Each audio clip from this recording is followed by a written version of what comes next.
रोने लगी रोने लगी। राजा परीक्षित ने अपनी पत्नी के लिए समझाया। राजा परीक्षित ने कहा, हे प्रिय, इतने ही दिन का सत्संग तुम्हारा और हमारा विधाता ने लिखा था। इतने ही दिन का जीवन प्रभु ने, जो जीवन रूपी नाव है, जो जीवन रूपी गाड़ी है, जो ये चल रही है, इतने ही दिन हमारा और तुम्हारा मेल मिलाप था। अब चूंकि हमें मृत्यु का वरदान हो गया है 7 दिन में, तो मैं इस राजपाट को छोड़ के मैं जंगल की ओर जाऊंगा, वन की ओर जाऊंगा, और 7 दिन में मैंने जो ये पाप किया उसका प्रायश्चित कैसे सुधरेगा, मौत कैसे सुधरेगी, उस उपाय को मैं खोजूंगा।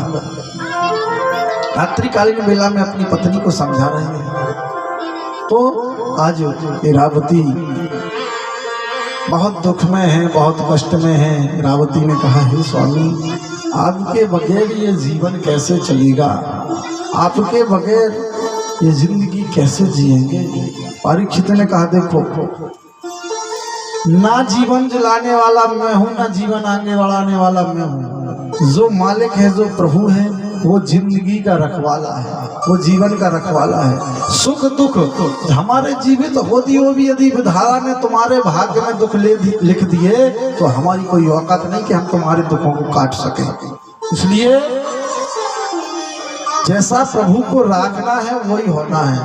आज इरावती को समझाया। प्रातः कालीन बेला हुई, जैसे ही सुबह की बेला हुई, आपातकालीन बैठक को बुलाया, सभी मंत्रियों को बुलाया और पूरे राज्य में मुनादी पिटवाई गई कि सब राज्य के राज्यवासी, सभी नगरवासी सब सादर आमंत्रित हैं। आपातकालीन बैठक है भवन में।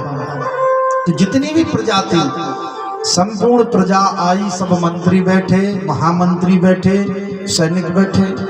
सबके सामने अपने ज्येष्ठ पुत्र, बड़े पुत्र जन्मेजय का राज तिलक किया। किसने? परीक्षित जी ने बड़े पुत्र का राज तिलक किया और जन्मेजय को प्रजा के लिए बताया कि आज से तुम्हारे राजा जन्मेजय जी होंगे। और जन्मेजय जी से कहा, पुत्र से कहा कि पुत्र, मैंने अपनी प्रजा का पालन पुत्रवत किया है, जैसे तुम्हें पाला है वैसे ही ये प्रजा हमारे लिए है। तो जन्मेजय, हमारे जाने के बाद हमारी प्रजा को किसी तरह से कष्ट नहीं होना चाहिए, ये ध्यान रखना। और समस्त प्रजा को बताया कि आज से मैं राजभवन छोड़ रहा हूँ, अपना पद छोड़ रहा हूँ। आप सबको ज्ञात है कि मुझे 7 दिन मृत्यु का वरदान हो गया है, तो मैं मृत्यु का श्राप हो गया है, तो मैं 7 दिन में हमारी मौत कैसे सुधरे, मैं अपनी मृत्यु को सुधारने के लिए वन को जा रहा हूँ, भवन को छोड़ करके, और जंगल की ओर जा रहा हूँ। और आज सब कुछ प्रजा को समझाया। समूह प्रजा के लिए बड़ा दुख हुआ, प्रजा के लिए बहुत कष्ट हुआ, पुत्रों के लिए बहुत कष्ट हुआ। लेकिन आज सिंहासन को छोड़ करके, राजपाट, वैभव, ऐश्वर्य, सुख, समृद्धि, लाभ, हानि को छोड़ करके, और परीक्षित जी कहाँ निकल गए? जंगल की ओर निकल गए, वन की ओर निकल गए। जैसे ही जंगल की ओर निकले, वन की ओर निकले, तो वन में पहुंचे। जैसे ही वन में पहुंचे तो ये खबर जंगल की आग की तरह फैल गई कि राजा परीक्षित के लिए श्राप हो गया है। जैसे ये खबर फैली, और जिस स्थान पर परीक्षित जी बैठे थे, सभी ब्राह्मणों का, विप्रों का, संतों का, महंतों का, साधुओं का धीरे धीरे उस स्थान पर जाना हो गया। और देखते ही देखते उस निर्जन सुनसान वन में कई साधु, संतों, ब्राह्मणों की भीड़ एकत्रित हो गई। एक जमावड़ा लग गया। व्यक्ति के कर्म से ही सब पता चलता है। आज राजा परीक्षित काय ब्राह्मण संतों के भक्त थे, तो जिसको भी पता चला, जिन संतों को पता चला, जिन विप्रों को पता चला, वो जंगल में जाने लगे और एक विशाल जन समुदाय वहां खड़ा हो गया। यदि हमारा व्यवहार अच्छा है तो हम पहाड़ पर भी निवास करें तो लोग हमसे मिलने के लिए वहां आएंगे। ये होती है व्यवहारिकता, ये होता है आचरण। हमेशा अपने आचरण को, अपने व्यवहार को, अपने कर्मों को इतना पवित्र करके रखो कि लोग हमसे मिलने के इच्छुक हों। यह होती है हमारे जीवन जीने की कला, जीवन जीने की शैली। यदि हमारे स्वभाव में विनम्रता है, यदि हमारा स्वभाव नरम है, तो हम कहीं भी चले जाएं, जहां पहुंच जाएं, हम वहां सम्मान पाएंगे। सम्मान पाना अपने आप पर निर्भर करता है। सम्मान ऐसा नहीं कि कोई डर से तुम्हारा सम्मान करता हो, कोई दबाव से तुम्हारा सम्मान करता हो। सम्मान के लिए पैसे की आवश्यकता नहीं होती, सम्मान के लिए धन की आवश्यकता नहीं होती। धन ही सर्वोपरि नहीं है। धन तो तुमने एकत्रित कर लोगे, लेकिन सम्मान और आदर एकत्रित नहीं कर सकते हो। जिंदगी भर अपन लगे हैं धन धन धन, और आखिरी समय जब गए तो कार्ड में काले हो जाते हमारे पिताजी को निधन। जिंदगी भर धन कमा और आखिरी में निधन हो जा, तो क्या है? और संग कछु नहीं ले जाने, क्या जाता है? कुछ नहीं जाता है। जो दिन मर जाओ तो 3/6 को रिजर्वेशन पक्को है। उतना ही में बारे जो तुम्हारे 150 एकड़ धरी रहे, सो धरी रहे, कोई काम की नहीं है। ऐसा तो नहीं कि मान लो बड़ो आदमी होए सो 3 एकड़ में बार हो जात हो, गरीब आदमी हो आधे एकड़ में बार हो जात हो, बार हो तो 3/6 में, तो फिर काय हो लगे जिंदगी भर खरीद में। अरे जब बाजू की बिक रही चावल ले लूँ, चावल ले लूँ, तो उससे कुछ नहीं होता है। 3/6 को रिजर्वेशन पक्को है ही। अंतिम सत्य वही है, राम नाम सत्य है, और राम ही नाम तो सत्य है, काय बाकी सब असत्य है। राम नाम ही सत्य है। आदमी के लिए मान लो कहूँ अच्छा शादी ब्याह हो के तो राम नाम सत्य, सो आदमी के तुम जो कह रहे थे तो क्या राम नाम सत्य तो है ही, बाकी सब असत्य है। तो भगवान सत्यम परम धीमहि, तो हमेशा लोभ नहीं करो। लोभ करोगे तो इतना ही सब जरूर है और सब छोड़ जाओ। इसलिए यदि प्रभु ने हमें दिया है, प्रभु ने हमें यदि संपत्ति दी है, धन दिया है, तो उसका सदुपयोग करो। सदुपयोग कैसे करो? हम जानो कह रहे कि ला के हमारी तो नोटों की गिट्टी चढ़ा दो और हमें पकड़ा दो, जा कह रहे पंडित जी। हम नहीं कह रहे हमारे देव। क्या होता है यदि दान करने के भी कोई तरीके हैं। गांव में कोई गरीब बालक है, पढ़ाई करने में होशियार है, उसकी साल भर की फीस भर दो। भूखे को भोजन, प्यासे को पानी, आवासहीन को आवास की व्यवस्था कर दो। ये सबसे बड़ा दान है। तो ये सब चीजें करो, अपना जीवन में बड़ा आनंद आता है। रुपया पैसा तो अच्छे अच्छे लंबरदार देख ले, अपन भूरों के दिन पलटन देखे हैं, बहुत बहुत खराब विडम्बना होती है। इसलिए कभी घमंड नहीं करना। और यदि प्रभु ने दिया है तो अपनी आय का 10% हमेशा दान करो। उससे क्या होता है, जाने अनजाने के पाप जो हैं वो कटते जाते हैं। जाने अनजाने में जो हम पाप करते हैं वो कटते जाते हैं। और उन कष्टों को यदि दूर करना है, उन कष्टों को, उन विपदाओं को दूर करना है, तो पंचयज्ञ रोज करो। गाय के लिए रोटी और पक्षी के लिए दाना, कुत्ते के लिए रोटी, चिड़ियों के लिए दाना। ये 5 महायज्ञ हैं। इन 5 महायज्ञों से हमारे ग्रह क्लेश दूर होते हैं। ग्रह क्लेश अर्थात घर में जो लड़ाई झगड़ा मचा रहता है, ये सब शांति आती है, आत्मिक अनुभव होता है। कतई भागवत में वेद पुराणों की बात है, जहाँ अपन अपने मन से तो कुछ नहीं कह रहे हैं। सब लिखा है, वेद शास्त्रों में लिखा है, भरा है, पढ़ा है। और जब पढ़ोगे गुनोगे तो उसका सार मिलेगा, और नहीं पढ़ो गुनोगे तो क्या है। रामायण लाए सो बंद धरी है, हर साल दिवाली आई तो अलमारी निकारी, अलमारी सब करो फिर धर दई। 10 साल से रखी में दी लग गई, सुबह खंडित हो गई, सुबह पाप लग। इसलिए उसको खोलो, पलटो, अल्टो, 5 दोहा करो, भावार्थ सहित 5 दोहा रोज करो। शाम को जब अपने ग्रह कार्यों से निवृत्त हो जाओ तो 2 अगरबत्ती लगाओ और रामचरितमानस अपने सामने रखो, और उसके 5 दोहे जो हैं वो प्रतिदिन भावार्थ सहित करो। अपने परिवार को साथ में बैठा लो, बाल बच्चों तो पेट बैठा। कहीं भी जाते हो सत्यनारायण की कथा सुनने, भागवत सुनने, यज्ञ करने, कीर्तन करने, तो बच्चों को साथ में लेके जरूर जाओ। क्योंकि उनको बताओ, जब वो शुरू से ये देखेंगे, कई लोग कह रहे हैं परेशान करत बाल बच्चे आके नहीं जाना, इन बच्चों को पहले लेके जाओ। उनको शुरू से ऐसे संस्कार दो कि इन संस्कारों को पा करके और वो भी देखें कि हमारे पिताजी, हमारी माताजी इस प्रकार से करती थी, इस प्रकार से भागवत सुनती थी, इस प्रकार से कथा सुनती थी, इस प्रकार से हवन करती थी, पूजन पाठ करती थी, तो उन बच्चों में भी वो संस्कार आएंगे। बच्चे जो होते हैं वो कच्ची मिट्टी के घड़े होते हैं। जैसे कुम्हार घड़े को सजाता है, संवारता है, नीचे से हाथ लगाता है, ऊपर से संवारता है, ऐसे भी बच्चे होते हैं। बाल्यकाल से उनका ध्यान, लालन पालन पोषण हम करते हैं तो उनके अंदर अच्छे संस्कार आते हैं। और अपन ने यदि ध्यान देना बंद कर दिया तो बच्चे बिगड़ जाते हैं। तो हमेशा ये कोशिश करो।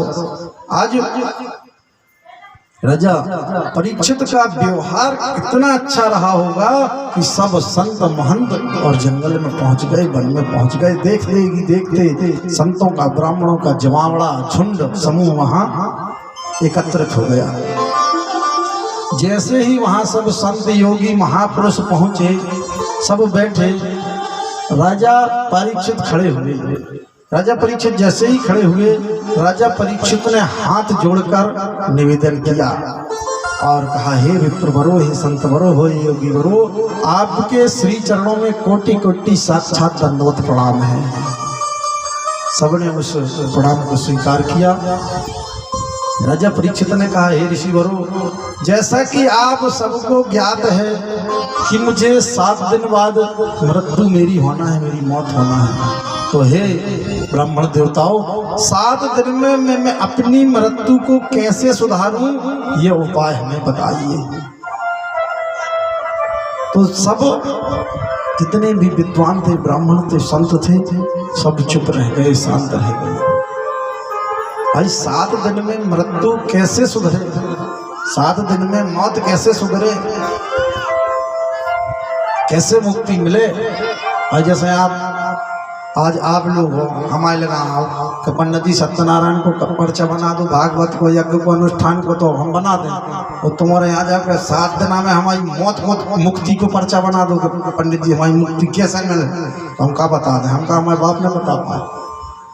तो मुक्ति कैसे मिल रहा है, सबसे प्रश्न किया, लेकिन कोई साधु संत महंत कुछ नहीं बता पा रहा है।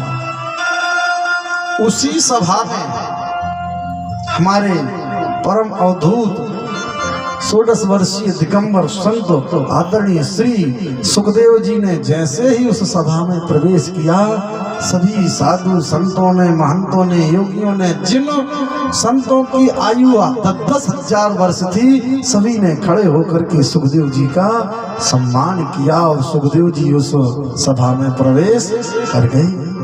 जैसे ही सुखदेव जी ने उस सभा में प्रवेश किया, सबने सम्मान किया खड़ा होकर के, और सुखदेव जी के लिए उत्तम आसन दी गई। सुखदेव जी उस आसन पर विराजमान हो गए। जैसे ही उस आसन पर विराजमान हुए तो सभी विद्वानों ने निवेदन किया कि हे सुखदेव जी महाराज, आप पधारे, बड़ी कृपा हुई, आप के आने से हम लोगों की समस्या का हल हो जाएगा।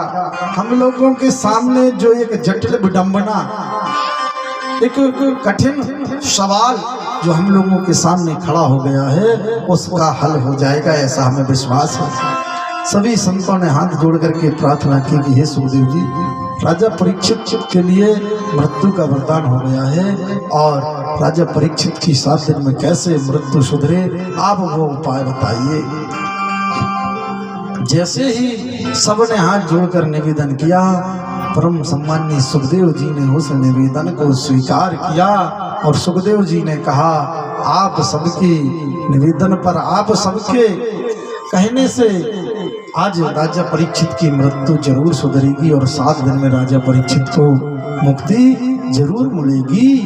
तो भागवत कथा का उपाय बताया। सुखदेव जी ने कहा कि भागवत कथा सुनने से 7 दिन में मृत्यु जरूर मिलेगी। तो आज सबने निवेदन किया कि आप कथा के वक्ता बनिए और परीक्षित को कथा सुनाइए ताकि परीक्षित को मुक्ति मिले। आज कथा के वक्ता कौन बन गए? सम्माननीय सुखदेव जी कथा के वक्ता बने और राजा परीक्षित जो है कथा के श्रोता बने।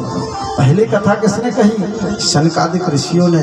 नारद जी कथा के श्रोता बने और अब कथा के श्रोता जो है राजा परीक्षित बने और कथा के वक्ता सुखदेव जी बने।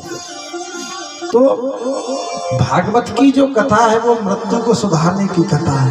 भागवत की कथा खूब भंडारा खाने की, खूब बाजा बजाने की और खूब ये करने की नहीं, मौत को सुधारने की कथा है। 7 दिन में यदि हमने श्रीमद् भागवत की कथा सुनी तो हमारी मृत्यु सुधर जाती है। सुखदेव जी श्रीमद् भागवत की कथा कहने लगे। जैसे ही सुखदेव जी भागवत की कथा कहने लगे और परीक्षित जी कथा को सुनने लगे। जैसे ही कथा सुनने लगे तो कथा के चलते चलते विभिन्न प्रकार की बातें आने लगी।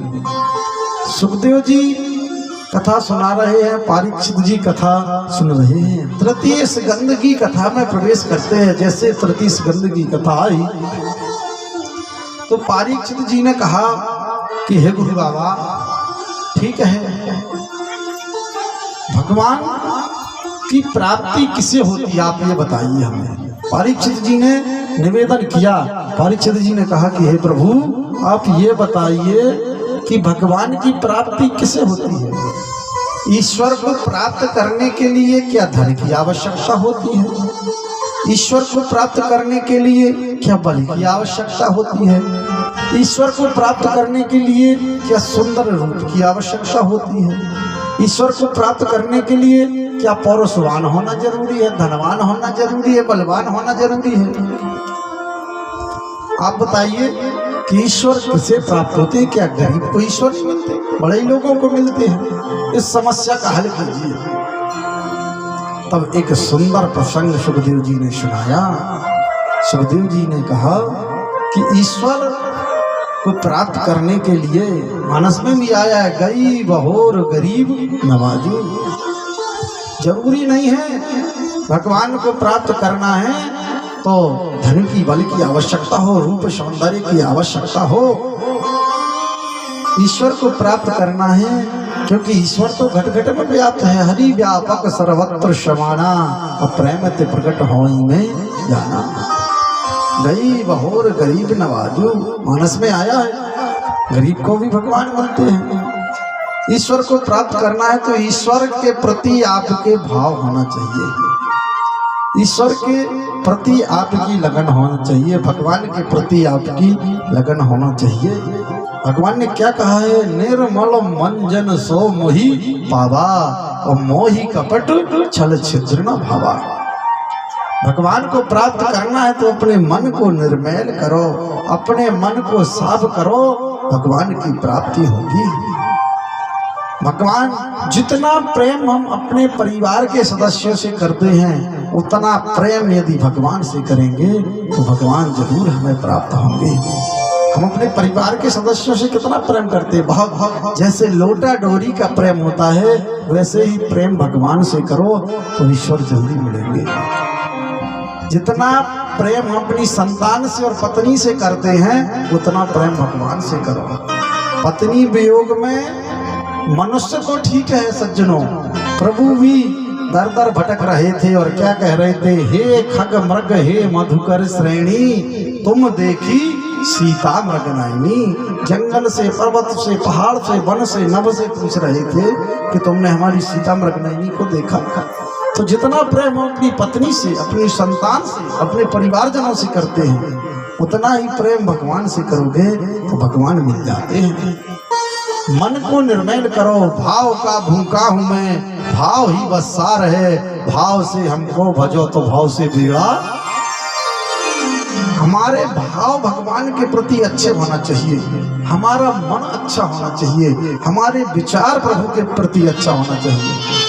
भगवान को भगवान मान के सेवा करोगे जीवन में नहीं पा सकते। भगवान को भगवान मान के यदि सेवा करोगे तो जीवन में नहीं पा पाओगे। भगवान को क्या मान के सेवा करो? अपने परिवार का सदस्य। भगवान को जब परिवार का सदस्य मानोगे तो भगवान जल्दी मिल जाएंगे। कैसे सदस्य मानो? जब हम भोजन करते हैं तो भगवान को भी भोजन कराना चाहिए। हम नए वस्त्र पहनते हैं, भगवान को भी नए वस्त्र पहना। कोई भी तीज त्योहार आया तो हम अपने बाल बच्चों हो, पत्नी हो, भैया बहनों सबको वस्त्र लाओ, कपड़ा लाओ, भगवान को भी नए कपड़े लाओ। यदि कोई त्योहार आया, रक्षाबंधन का त्योहार आया, हम खेल खिलौना बच्चों को लाए, भगवान को भी खेल खिलौना लाओ। होली का त्योहार हम मनाते हैं एक दूसरे को रंग गुलाल लगाते, सबसे पहले भगवान को रंग लगा, गुलाल लगा, उसके बाद आगे बढ़ो। तो इस प्रकार से सेवा करो। यदि हम भोजन करते तो भगवान को सबसे पहले भोजन करा। जो भी हमारे घर में बनता है सबसे पहले अन्नपूर्णे सदा पूर्णे शंकर प्राण वल्लभे ज्ञान वैराग सिद्ध्यर्थम भिक्षाम देहि च पार्वती। जो भी घर में भोजन बनता है सबसे पहले उस भोजन को बना करके प्रभु को समर्पण करो कि हे प्रभु, आपकी कृपा से हम ये भोजन पा रहे हैं, तो सबसे पहले आप लो, उसके बाद हम ग्रहण करेंगे। ये सुना कि भगवान बैठे हैं अलमारी में, अपन 4 देर स्नान कर रहे, भगवान के स्नान नहीं करने टाइम ही नहीं मिल रहा अपन को, तो क्या होता है, उससे गड़बड़ होता है। अपन 56 व्यंजन चल रहे हो, भगवान को कहते तुम ले पनीरी खा लो या चना चरौनी खा लो, तुम्हें हृदय जाए कि तुम चलो जा चना चरौनी रोज को, फिर का दशा होती है। तुम 56 व्यंजन खाओ और भगवान चना चरौनी खा लो, शक्कर खा लो और जे खा लो और खा लो। मतलब अपन कितने होशियार हैं, बहुत खतरनाक है। अपनी माया बहुत खतरनाक है। 1 रुपया को कपूर जलाओ, सुख संपत्ति घर आवे, कष्ट मिटे तन का। 1 रुपया में सुख भी चाने, संपत्ति भी चाने और तन को कष्ट भी मिट जाए। और बाद में सफाई कर दे रहे, तन मन धन सब कुछ है तेरा, तेरा तुझको अर्पण क्या लागे मेरा। मतलब सफाई देवी